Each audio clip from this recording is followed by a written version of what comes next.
Get big fast. The mantra of Amazon.com and its boisterous founder, Jeff Bezos. From the moment I got there, the feeling was that you just pressed down on the accelerator harder and harder. The audacious entrepreneur rewrote the rules of retail. There really was this sense of urgency around this internet land grab that was taking place. You know, how do we establish the Amazon brand? His strategy didn't always pay off. Even after Amazon went public, people looked at the financials and said, this company's not going to make it. Amazon.com was actually profitable in December 1995. It must have been for, about 1 hour. With a series of sly moves, Jeff Bezos built and rebuilt Amazon.com. If you ask a question that Jeff doesn't feel like is something they want to go into, the answer you get is going to be the laugh. And he's laughing all the way to the bank.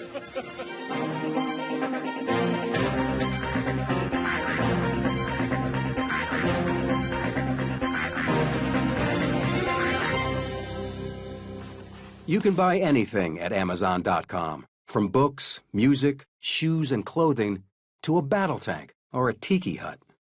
Amazon is the most successful online retailer in the world, and still run by the man who created it back in 1994, Jeff Bezos.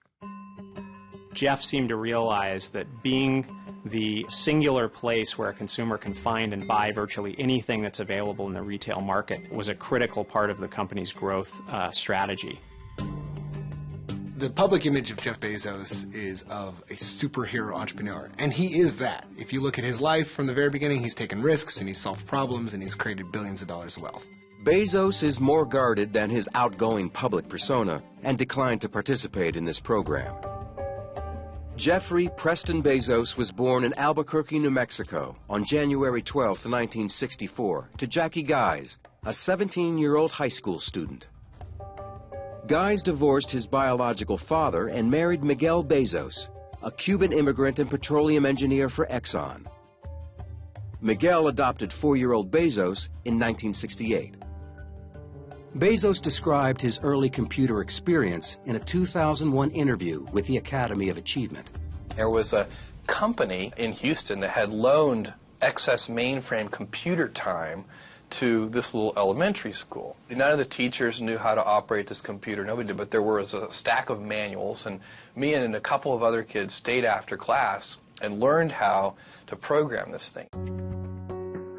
As a teen, Bezos embarked on his first serious entrepreneurial effort, a summer camp based out of his house with an emphasis on science and literature. 5 students signed up at $150 a pop. In 1986, he graduated from Princeton University, summa cum laude, with degrees in electrical engineering and computer science. Nicholas Carlson is deputy editor at BusinessInsider.com and has covered Amazon for 6 years. Jeff Bezos was actually recruited into a hedge fund named D.E. Shaw, and he didn't want to work in finance. He actually wanted to work in computer programming. But D.E. Shaw is a computer programmer, and the hedge fund is sort of built around algorithms and the type of technology that Bezos is interested in. It wasn't the only thing he found interesting. He came upon a statistic that just astounded him. He saw that the internet was growing at 2,300% per year, and he just became obsessed with this number. Studying the top 20 mail-order businesses, Bezos saw an opportunity online. Chris Anderson is editor-in-chief for Wired magazine. He could see that there was this technological tsunami that was arriving, that it was going to disintermediate, it was going to create new distribution channels, reset economics, change the way we bought and sold. And the question was, which domain shall we apply it to? The answer was books, a commodity for which no comprehensive catalog existed. In July 1994, he quit his secure Wall Street job to pursue his dream, to create one of the world's first online bookstores. His first investors? His parents, who he talked about with the Academy of Achievement. You know, my dad's first question was, what's the internet? Okay, so he wasn't making a bet on this company or this concept. He was making a bet on his son.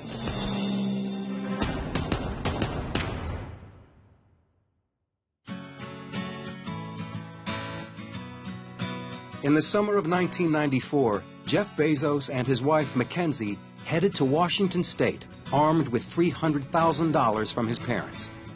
Entrepreneur and technology expert Esther Dyson is chairman of the investment firm Adventure Holdings. You now have a lot of people leaving Wall Street to go try and do startups, but Jeff was different. He had a really solid business/Wall Street background, and then he created something amazing.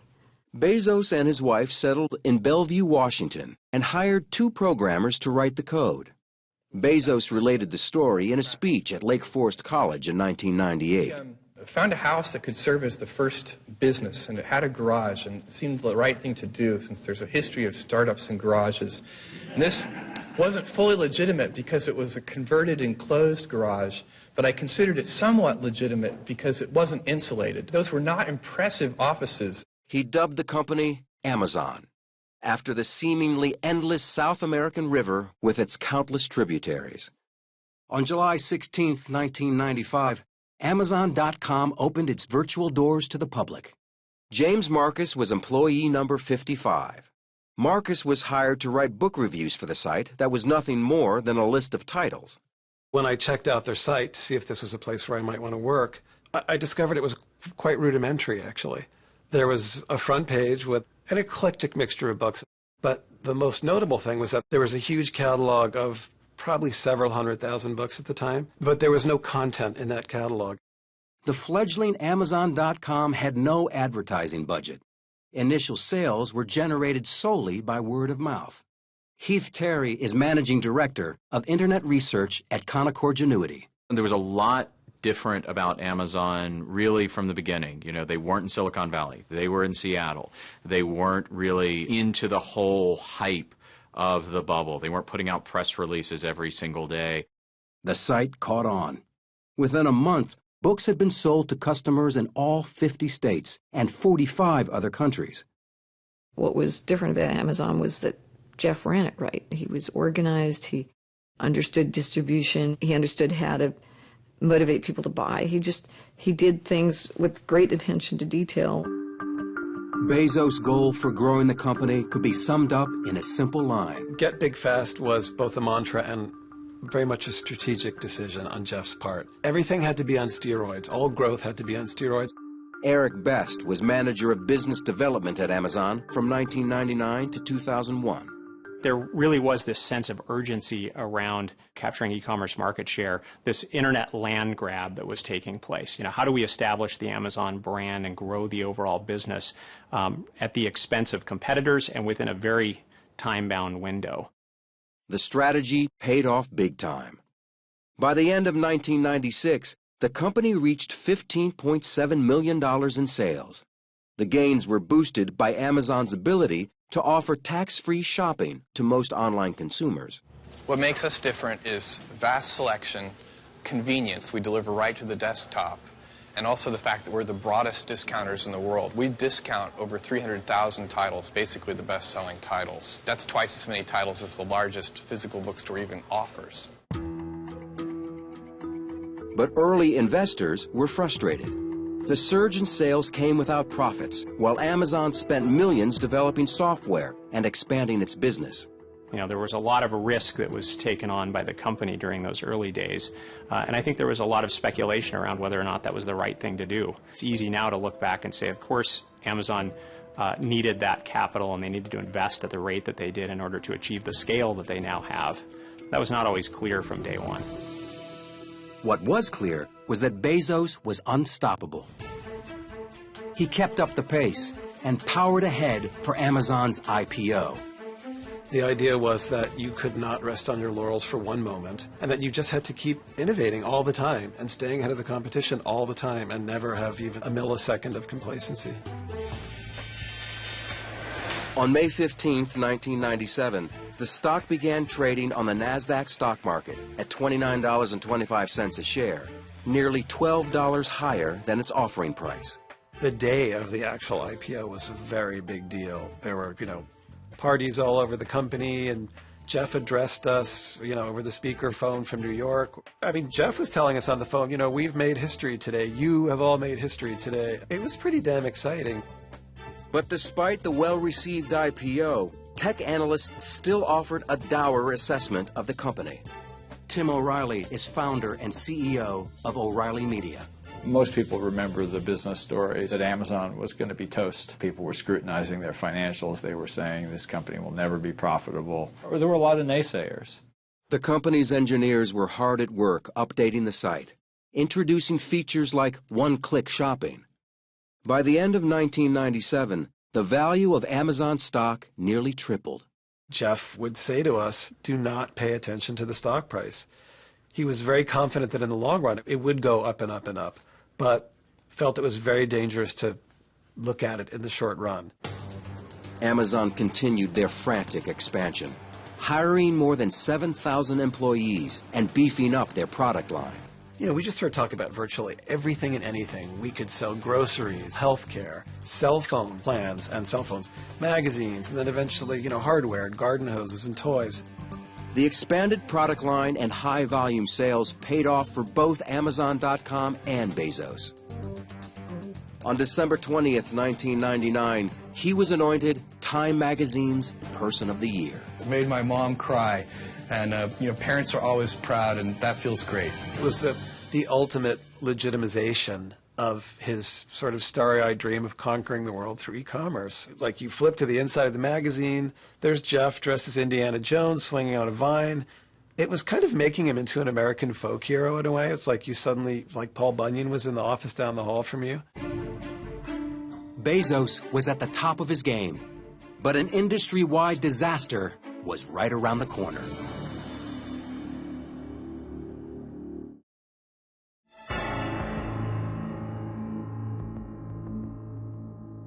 By the late 90s, Amazon.com was an online juggernaut. But in 2000, the dot-com bubble burst.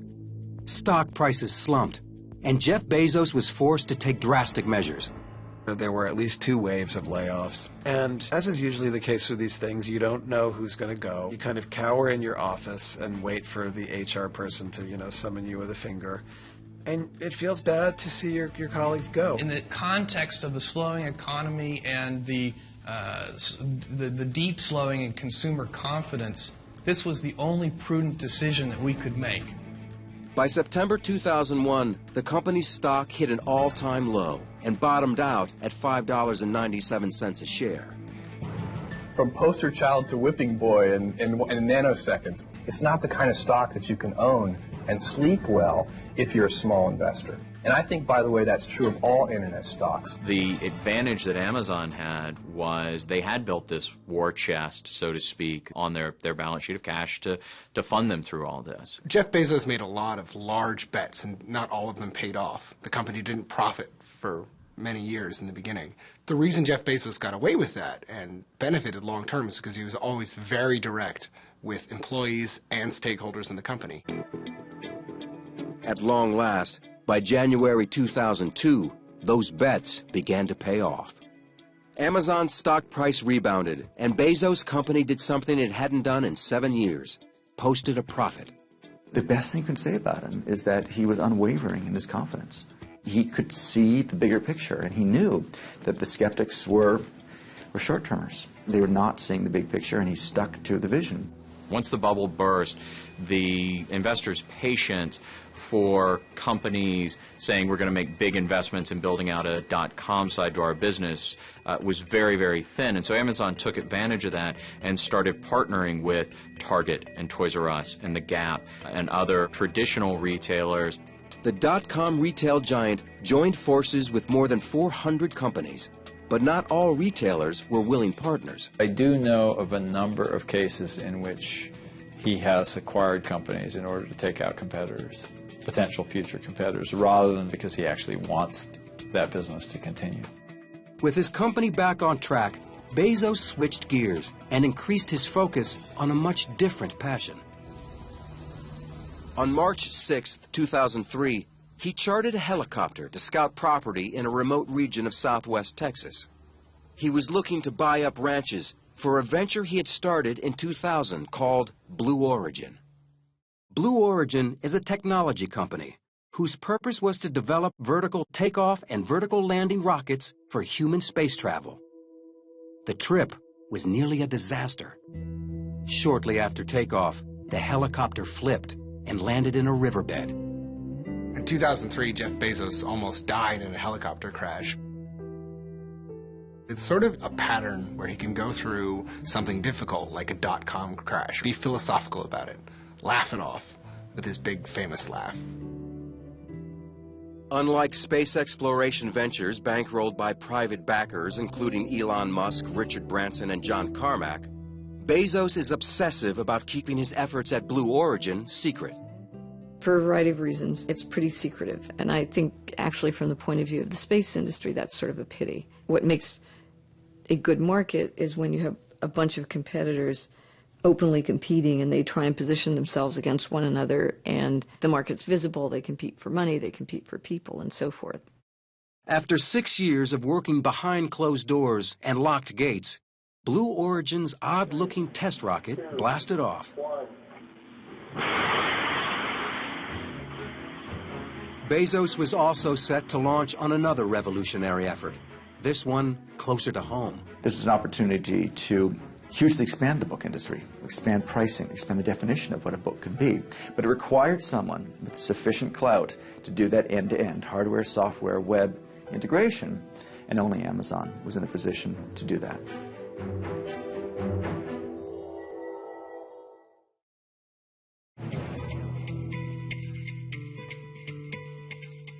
On November 19, 2007, Jeff Bezos took to the Charlie Rose Show to announce the release of a groundbreaking new product. Here in my hands is what we're talking about. It is called the Kindle.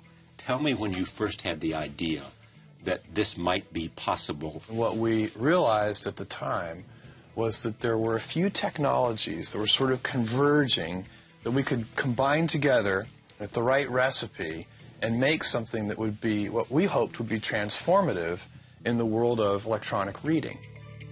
The Kindle was an instant hit. Amazon put this device out there that takes away so many of the aesthetic pleasures that people take in books. You know, you can't smell the pages anymore, dog-ear the books.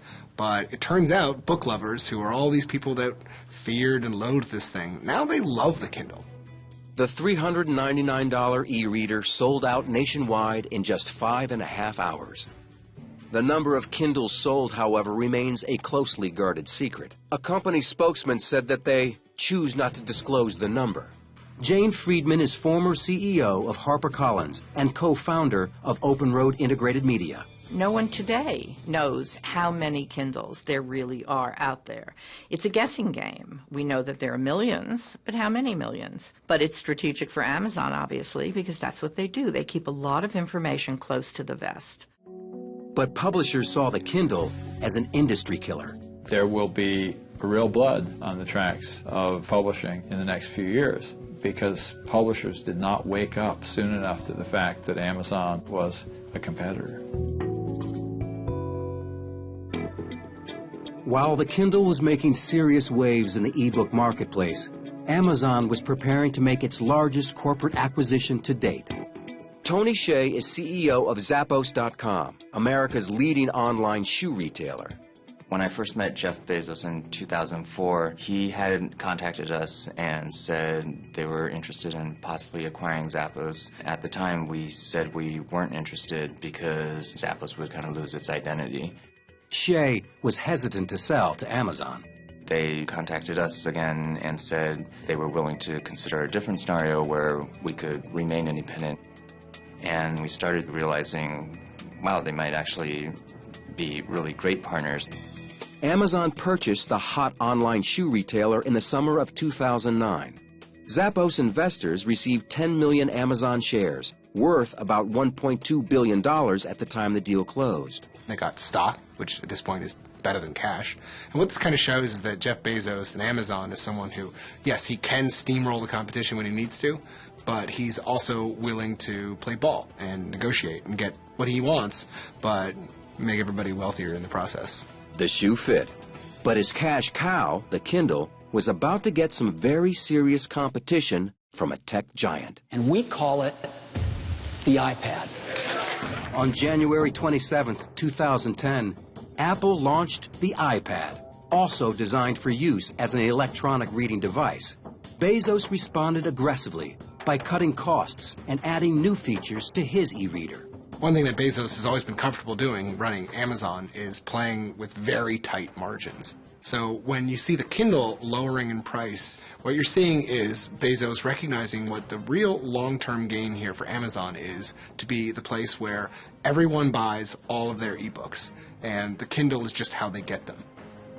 The phenomenal growth of the e-book market devastated bricks and mortar stores.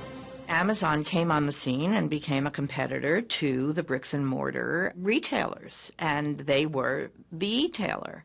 Everybody was coexisting. In fact, Borders, and it may have been their downfall, but Borders did all of their digital selling through Amazon. Had Borders established its own presence, it might have been a very different situation today.